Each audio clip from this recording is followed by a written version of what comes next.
Hey guys, welcome to my monthly reading wrap up. You might notice that I am in a different setting than usual. In fact, I am currently in a Zoom call.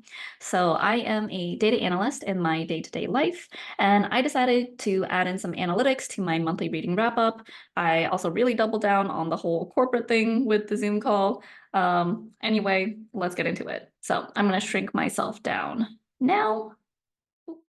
This month I read 10 books.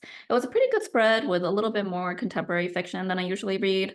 Note that some of the books have multiple genres, so this pie chart actually has more than 10 items in it because some of the books are duplicated across genres. Another thing we want to look at is how we compare to the previous months in 2024. We only have 3 months of data, so there's nothing too significant at the moment, but it generally looks like we're on a downward trend, particularly with the monthly pages read. We're roughly 17% down from February in both books and pages read.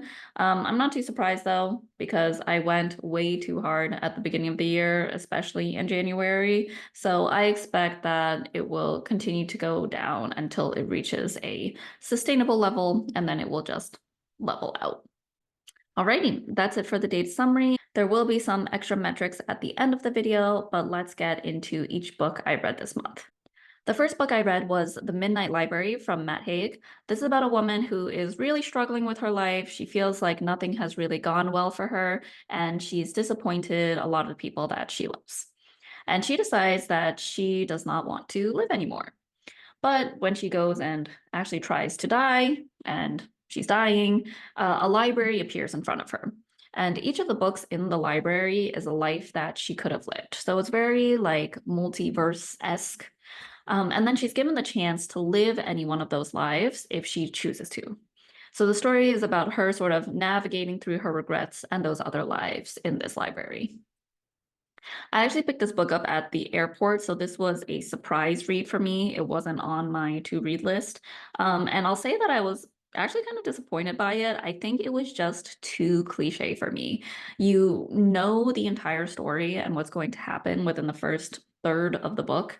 And here's the thing, I actually like this particular cliche, but the book really didn't add anything to the conversation for me. It was just this cliche.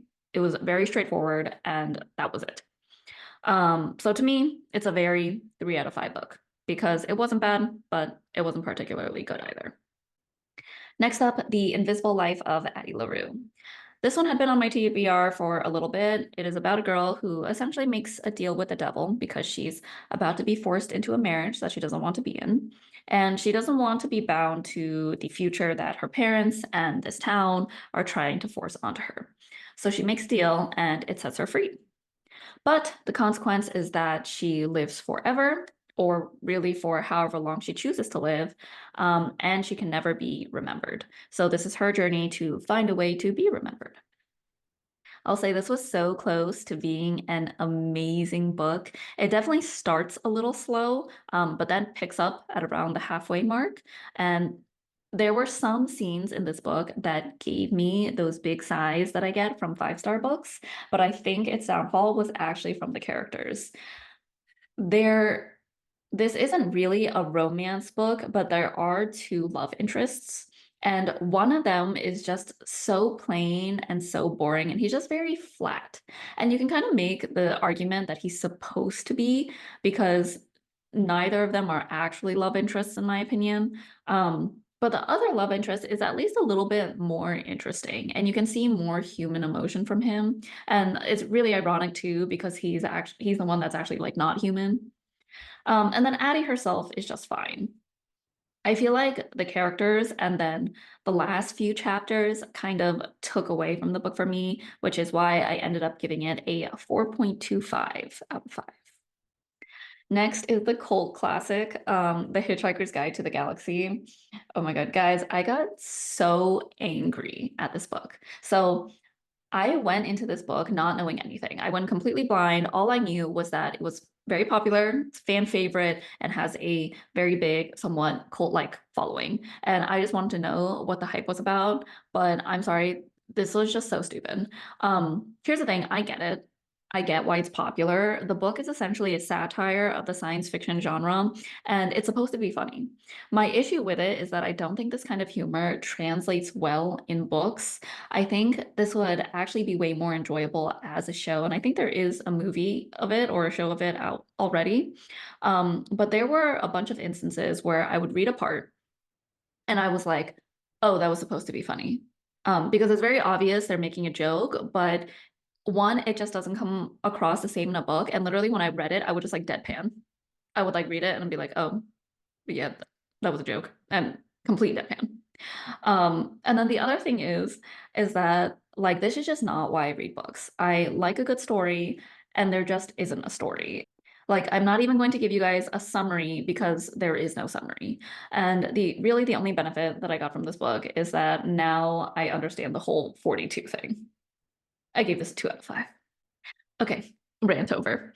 Let's go on to Eleanor Oliphant is completely fine. This is about a woman who is pretty socially awkward, and it's how she interacts with others and traverses the world. One thing I thought was fun was that the book is in her perspective. So it's actually a little jarring at first because her mentality is one that's very different from my own, but not necessarily jarring in like a bad way. It's just kind of have to get used to it kind of way. That being said, though, I didn't think the book was particularly amazing. It was just kind of not bad.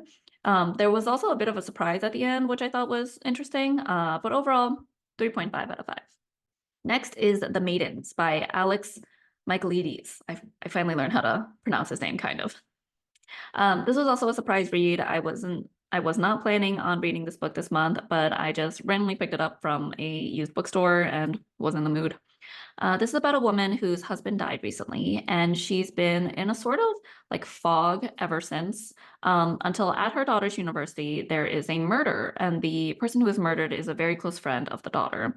And the main character, she's convinced that this one professor is the murderer and sets out to prove it.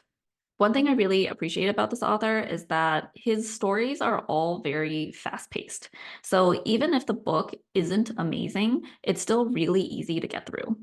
This was also the first book I read this year where I actually noticed like some significant plot holes. Like there were some times where I was like, wait, what happened to that guy? And like what was the point of him? And like, does this make sense?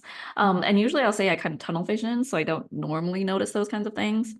That being said, though, it was really easy to read. I don't think the story was amazing or anything, but it wasn't bad. 3 out of 5. Okay, this book was so weird. It was another recommendation by the colleague who recommended me Calypso in February, which I wasn't a big fan of. But this is The Vegetarian by Han Kang. Han Kang? One of those. So this is about a woman who goes vegetarian after having a dream. And she goes cold turkey, which her husband is not a very big fan of. And mind you, that this is a Korean author, and the characters in this book are all Korean. And in East Asian culture, particularly in more traditional families, being vegetarian isn't really a thing. And it's not really common for families to cater to vegetarians either. But anyway, she sort of starts spiraling and starts eating less in general and is losing a lot of weight. And her husband gets her family involved, and there's an incident that really sends her into a spiral. And then everyone kind of just starts going crazy. But this book is actually split up into 3 parts that are sequential. So the first is in the husband's perspective, and then the brother-in-law's, and then the sister. Overall, I think the book is kind of weird, but not a bad book. I think it would be a pretty good book club book because there's a lot left up to interpretation for the reader, but I give it a 3 out of 5. So it's a super hyped up book. This is The Seven Husbands of Evelyn Hugo. And let me tell you, this book actually saved this month. There was such a long string of 3s and 3.5s, and it was a struggle. I think that was the closest I felt to a book slump this year so far. But this is the story of a superstar, Evelyn Hugo, back in the 70s. I think it's the 70s. And her life and her stardom and how she has 7 husbands. So there are some 5-star books that I know immediately after I finish the book that it is a 5-star. Like Everything I Never Told You by Celeste Ng, I had so many deep sighs throughout the book, and it really related to me and it hit me pretty hard. The Seven Husbands of Evelyn Hugo was not that kind of book. This book earned its 5 stars. It did not start off as a 5-star book, but it did end as one. The whole just like progression of her life and the choices she made and all of the people around her just made for a wonderful story. 5 out of 5. Oh my God, guys, I finally read this. This book is everywhere. So this is Fourth Wing by Rebecca Yarros.